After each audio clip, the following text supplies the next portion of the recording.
Welcome back. Today we are taking a deep breath and wading into a really sensitive topic. It's probably one of the most debated incidents in all of the classical Islamic sources. The bewitchment, or seer, of the Prophet Muhammad. And this is a deep dive that requires, absolute precision. For a lot of people, the very idea that this report exists seems to just shatter the whole concept of what a prophet is. Right. So we've compiled a whole stack of sources. We're looking at the tough questions from skeptics and critics and mapping them directly against rebuttals from, scholarly giants, people like Ibn Hajar al-Asqalani, al-Nawawi, Ibn Taymiyyah. And our mission today is really to unpack this central paradox. The tension is this. How can you have this foundational idea of a prophet who is divinely protected, who has ima or infallibility coexisting with a report, and a report from the most authentic collections, Bukhari and Muslim, saying he was successfully targeted by black magic? And not just any magic. Magic that made him imagine he was doing things, like being with his wives, when he actually hadn't. The whole conversation hangs on where Islamic theology draws the line for that prophetic protection. You get that line wrong, the whole message comes into question. The whole thing, immediately. Okay, so let's start right there with the most challenging question critics raise.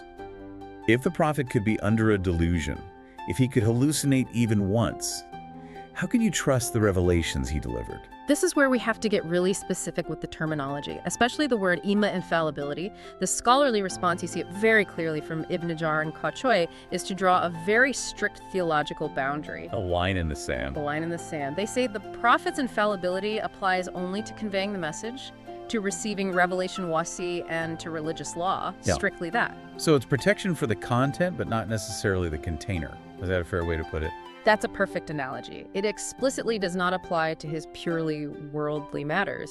Things scholars call just mundane habits and badan, his physical body. So things like getting sick or feeling tired. Exactly. And Ibn Hajar is adamant there's a consensus that the magic did not affect his intellect, his discernment, or his delivery of the Quran.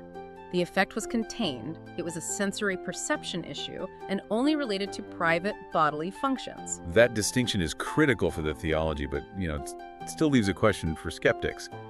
If his senses could be fooled in this one private instance, how did he know for sure he was seeing the angel Gabriel and not some illusion when he received the Quran? Well, what's crucial here is to understand that these are two totally different kinds of experiences. Scholars like al-Bahaki point out that revelation is just a different order of reality.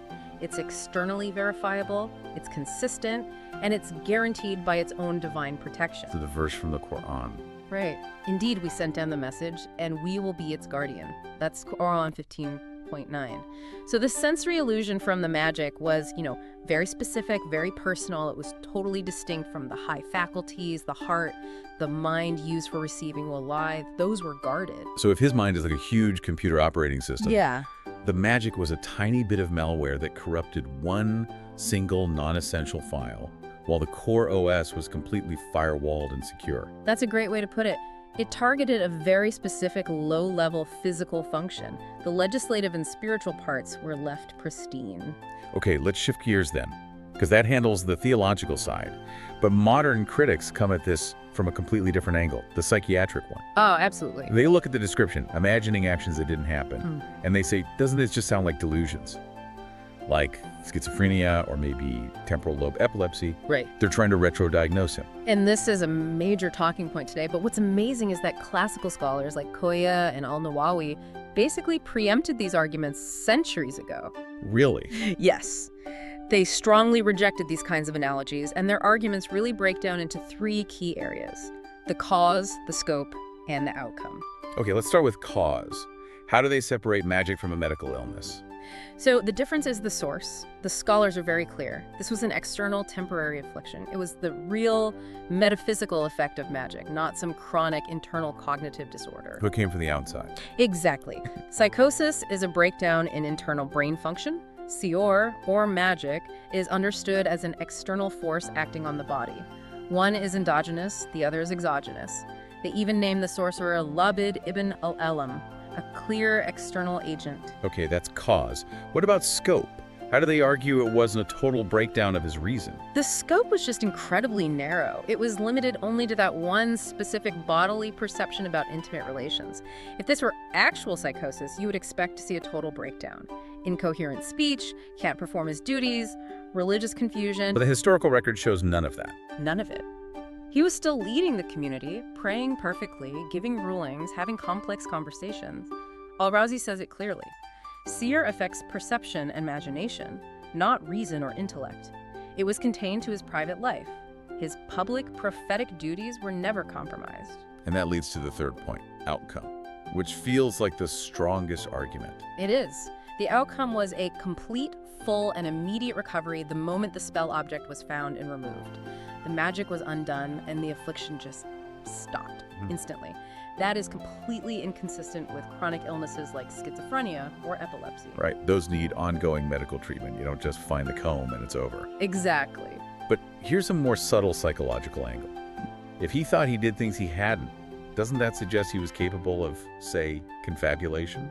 Of creating false memories? That's a very sophisticated modern critique. Ibn Yajar actually tackles this by classifying it as a specific externally induced sensory error. It wasn't a habit of his mind to fabricate things. You have to distinguish between this one-off, externally caused flicker in perception and an internal psychological flaw. Precisely. And scholars say it's a huge category error to compare this isolated incident to something like the night journey, the Isra and Miraj. Those major miracles are anchored in divine revelation and public corroboration, proving his perception was perfectly sound. Okay, moving to the deeper theological challenges then. Let's talk about divine weakness. A critic will say, a Jewish sorcerer successfully bewitched God's prophet. Doesn't that make God look weak? Yes. Theologians like Ibn Taymiyyah hit this head-on. They explain that Allah allowed the temporary harm to happen. It was a test, a lesson. It wasn't because he was unable to prevent it. It was by his permission. It was by his permission. That aligns perfectly with the Quran itself, which says magic only harms by Allah's permission. The divine protection is for the message, for the ultimate triumph of the mission, not a promise of immunity from all worldly suffering. So it's about protecting the goal, not bubble wrapping the journey. That's a fantastic way to put it. I mean, look at the other prophets. They all suffered immense worldly trials, sickness, threats, rejection.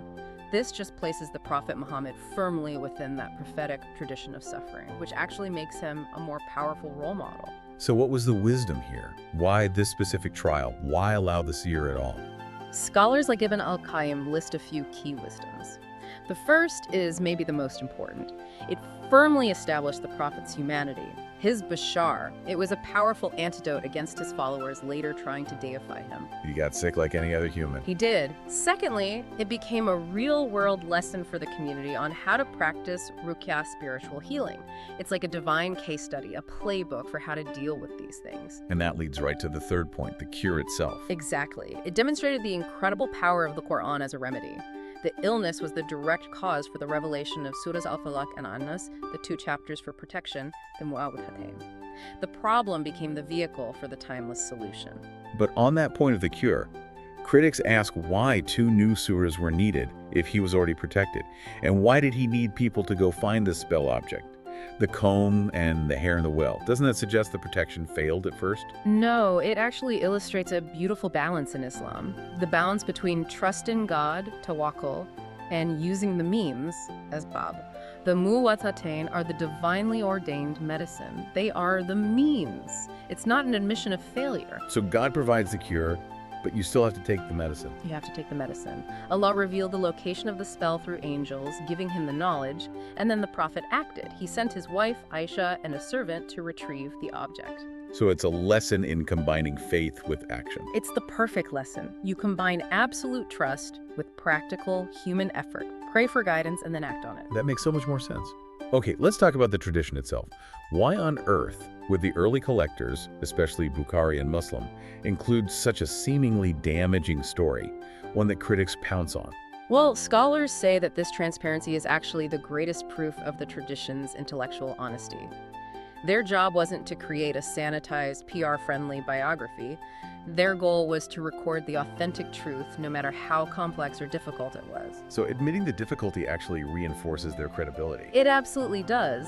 Ibn Hajar even says that this complexity, once you understand it, actually enriches your understanding of the prophet's character as both a divine messenger and a human being.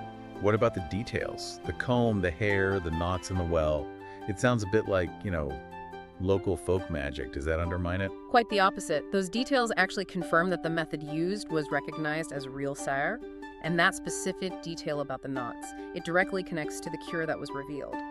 Surah Al-Falaq says to seek refuge from the evil of those who blow on knots. I see. So these specific physical details support the external metaphysical cause rather than some vague internal psychiatric one.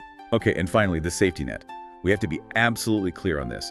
If his private perception was affected, could his public, legal, or moral judgments have been corrupted? This is the firewall. And the scholarly answer is a unanimous, absolute no.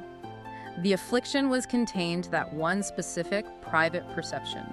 The divine mandate protected his public function as a messenger, a judge, a lawgiver. That remained completely sound. The message was protected even when the messenger's body was afflicted. So if we pull all of this together, the core scholarly conclusion over centuries is that the bewitchment was a real trial, yes, but it was a temporary physical affliction. It was not a mental breakdown. And it was designed to teach the community about patience and the healing power of the Quran. And that is the key takeaway. The incident proves a fundamental theological point, that the prophet was, as the Quran says, just a man, a bashar. He was susceptible to human trials, to illness, but at the same time, he was divinely guarded in his mission. The perfection of Islam rests on the unaltered message, the Quran, not on the physical invulnerability of the messenger's body. A really profound distinction. So since the scholars are clear that this was a real physical effect from a spiritual cause requiring a spiritual cure, here's a thought for you to carry with you. How does this establish reality, that a spiritual affliction can cause a real physical illness? How does that shift our modern, often very rigid line between what's a medical problem versus what needs a spiritual defense? And what does that mean for how we understand and use practices like Ruqyah today?